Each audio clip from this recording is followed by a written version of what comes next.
Well, I'll be looking for continued progress on reducing the deficit down towards zero, because I do put a lot of weight on a balanced budget. But at the same time, I think governments have to think more and more what they can do to stimulate growth in our economy. As you cut deficits, usually you're taking growth out of the economy, and I think we're probably at a point where governments have to keep cutting, but at the same time think about how they change policies, practices, behaviors that are going to stimulate growth within the Canadian economy. So that sort of balancing act, I think, is the challenge.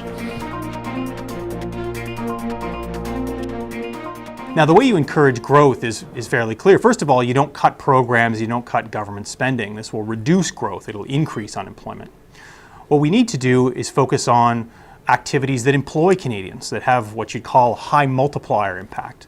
These are programs like infrastructure projects, increased spending on services like healthcare, for instance. And what happens is when you employ Canadians, first of all, the unemployment rate goes down, but also government revenues get some of that money back through the tax system.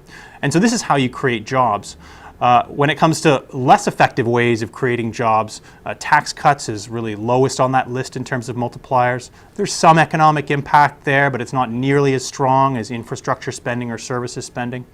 We could also have increased transfers to poor households, poor seniors, for instance, or families with children. And in either one of those cases, there's a better impact than tax cuts, but it's still not quite as good as creating jobs through infrastructure and service spending.